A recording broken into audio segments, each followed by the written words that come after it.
Yeah. But if you had your choice, like say it's, you get up in the morning, you have a full day of knocking people out. Ooh. Okay? Who do you knock out for breakfast? Who do you knock out for lunch? And who do you knock out for that tasty late meal, I'd brother? probably throw a fourth one in there, too, because I get snacky when I get high. Okay. So I'd knock out Cody for breakfast. Okay. Just get my blood moving. Okay. I'd probably knock out TJ after that. Oh, just for like wow. a little brunch. Yeah. Then I'd knock out Dominic, and then I'd knee Henry in the face while he's shooting. So I'd probably just do those 4, and then call it, and then probably call out Connor. Wow. Yeah. Just for that midnight. Just for fun. That And then midnight Khabib. meal. No, fuck that. I wouldn't fight Khabib. Fuck that. Khabib's crazy, huh? I don't want none of that. Now, when you see a guy like Khabib fight, I mean, he's one thing that, whenever he was fighting, whenever him and Dustin fought, I almost wished that, and this is, look, I admit I'm a newcomer to the sport, but I almost wish that for a certain amount of the fight, they had to be on their feet, and then a certain amount of the fight that they didn't have to be, they couldn't be. Right. That'd be interesting. No, yeah, because that changes the whole game. Dustin's got some of the best boxing in the UFC. He's got really good fucking hands. He's got a sweet fight coming up versus Dan Hooker. Yeah, that's gonna be a great fight, man. But yeah, when you fight Khabib, it's just such hard, it's like dude. wearing that blanket they sell you on the internet all the time. It weighs like 80 pounds or something. Yeah, and it The won't leave weighted you blankets. alone. Yeah, it's like somebody bought you 7 of those for Christmas, dude. Yeah, that would be that would be a tough fight to even prepare for, and just It's almost like you just have to hide yourself under a bunch of rocks and then just fucking that'd be a good way to train for it. Lay under a bunch of rocks and practice getting up. Yeah. Fuck, dude. Yeah, that's a tough fight. Tell us a bit more about training with people like DC and Max Holloway and Khabib, because I believe you've actually done nutrition for the likes of Max Holloway, Khabib, DC. So you've definitely been in training camps with them. Yeah. Tell us a little bit about how it is to train differently with these guys. Man, it's so much fun. You just learn, you get to see it firsthand. Because, like even though I'm in the sport and I know how this stuff works, there's still times that, I'm not that average fan. You hear that fan that's at the bar, like, why doesn't he just get up? Like, come on, man. But, there's even times with me, I'm like, man, like, is Khabib, like when Khabib's on top, is it that devastating?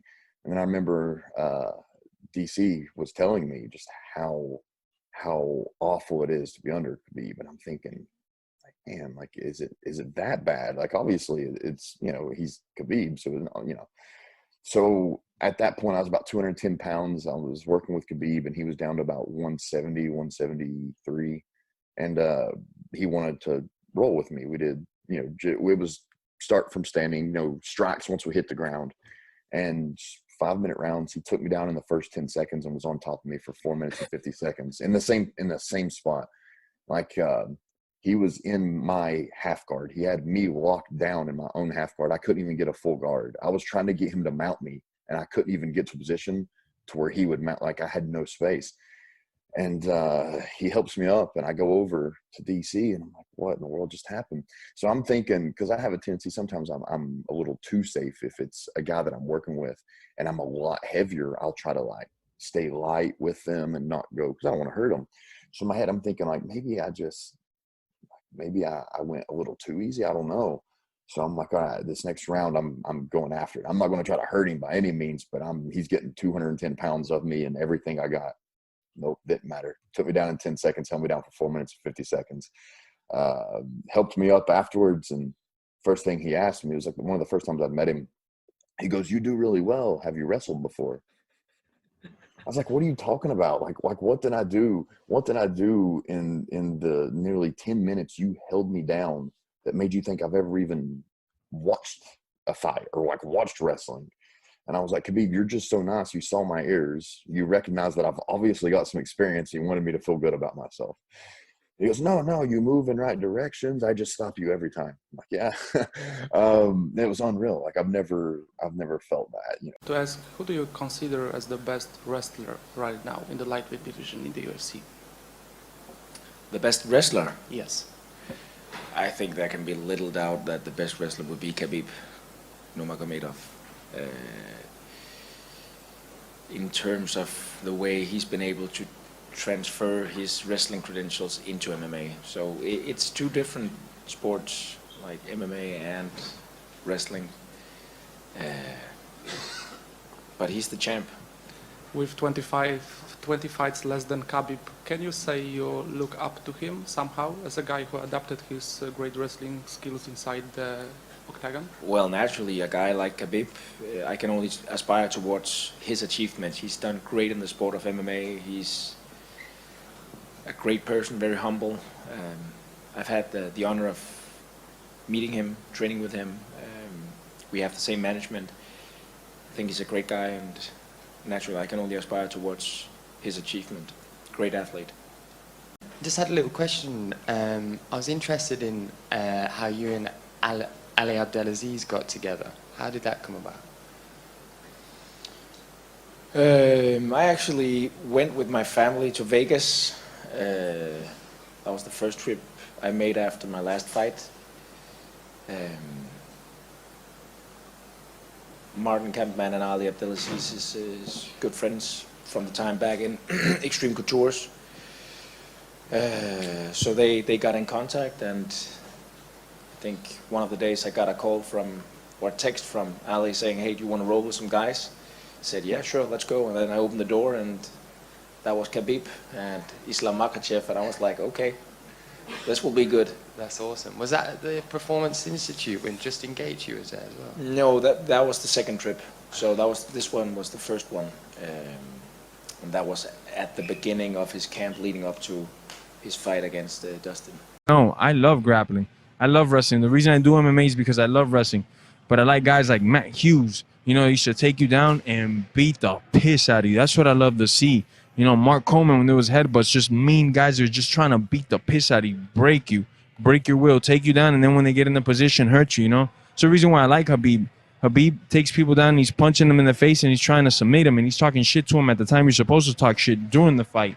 Those are the things that I like. Now, how do you solve the riddle that is Khabib Nurmagomedov? That's a different riddle. Yeah. Because that motherfucker's not on the outside boxing you. And he's Connor for a while. Connor for a while, you know he's going to take you down. Mm-hmm. But what it looked like Connor for a while was isolating. He had two hands on that wrist. He was stopping him for a long time from closing his hands. Mm-hmm. And that seemed kind of effective for a while. I mean, listen, good luck. It's a long road. That's like saying you're running a marathon. Hey, you know, he beat me in the marathon, but for the first 100 yards, I was way ahead. I know. That's what it's like saying. It doesn't matter. Because it doesn't matter. It doesn't matter. But this is a 5-round fight. Like, okay, you're keeping me from grabbing my hands for now. Right. Are your hands tired yet? Yeah. How are your forearms? No, I'm going to take you down. I'm taking you down. He's just going to keep going to take you down. That guy's so relentless, and the skill level and the endurance level he has to pursue that pace for 5 rounds, like, I don't think I even appreciate it. I mean, I can intellectualize it and I can describe it, but I think when you're in there with him, like when he fought Edson Barboza and he had Edson Barboza up against the cage. Come on, buddy, it's mine. Give up. Edson has this. No, that was against Michael Johnson. Edson has this 1,000-yard stare where he's getting mauled. Yeah. It's just like he's like breathing. He's like, oh fuck, like this is a different kind of human being. Those Russians that's a different kind of human being. The Dagestanis. So they grow up fighting from time he's a baby. Yes, he's a savage. Well, that culture, they suffered a great deal. That's the look. He's like, Jesus Christ, what the fuck did I sign up for? Just getting mauled. And I love Khabib. Looks like his legs, his body looks like, you know, a guy you see at the pool. Kind of works out maybe a little. It just doesn't. He looks pretty fit. I don't know what the fuck you're talking about. No, that guy looks fit. Barboza's really muscular. Khabib's jacked, man. What are you talking really. about? He just isn't. Show a photo of Khabib like making like a most muscular pose or something. Yeah. Dude, he's fucking pretty jacked. He's just not, though. He's just a freak. No, not compared to a lot of dudes. Yeah, go down there. Look at that. You know, because he's...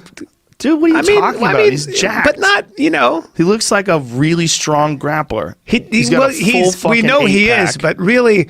Like, look at him like... Shut your mouth. Hey, it looks pretty good there. Shut your dirty, lie-spilling mouth. He's pretty good. What about that one right there? How about that one? Cut the shit, I mean, it's bro. not... the shadows. You're muscular. You look like that when you're on thinner. TRT. Look, I don't see it happening. I don't see Justin beating him. I think that... I don't think he poses more of a threat than Tony did. It just I don't see stylistically, like the MMA math for me, I feel like it doesn't favor Justin at all. The opportunity is here for him now to see if he can get it done. I mean, I think just overall what I've seen from Khabib against DC, against Rockhold, against other guys that are in those type of weight classes. I've seen him fight and spar with Frank Munoz, who's a good kickboxer from, I want to say, Spain. Anyways, these guys, I mean, I've seen him do really well against big guys, and to think that guy that's 155 pounds, 175, 180, I just don't see it. I don't see it. The takedowns, I've seen him take top level guys down. I'm just thinking to myself, and they can't get up. And so when I see this on a routine basis, like, I'm just like thinking to myself, you guys haven't even seen what he's capable of. And people don't realize all the inside leg trips, the foot sweeps, the hip toss, the different ways he grabs the grips on whether it's your wrist, your elbow, it's just different. And he does it better. Him and Islam, they've got a bunch of other kids that, guys that they bring out from Dagestan that are training, but none of them have the fluidity the two of those guys have. So Islam and Khabib, the two of those guys have something that's just, it's a different style of wrestling that we're used to seeing, and I've seen national champs, All-Americans from Oklahoma State, from Iowa, from wherever, from Penn State. They're all in that room, and they don't have as much success as people think. Khabib has inspired the Muslim people to come together and rally around him. It's a beautiful thing, without a doubt. But what's the intention at the end of the day? At the intention, when he wins, he says, Alhamdulillah. He doesn't take victory for him. He's not about himself. He's a very humble human being. I've met him personally. The guy's an incredibly humble human being. When he was fighting for his title fight in New York, I saw him walk in. He was going to his weigh-in. He's a very busy guy. He's fighting for a world title. I stood out of the way because I don't want to get in the way of his entourage. I know what it's like to move around with so many people. He saw me at a distance. He came by and shook my hand and sat there and talked to me for a few minutes. And I know he's got a lot of people waiting for him. He went and he shook my hand, showed the respect, and he talked to me. We chatted a little bit, friendly. I wished him all the best for his fight. He's a true gentleman, a very good human being. He's using his influence for something positive.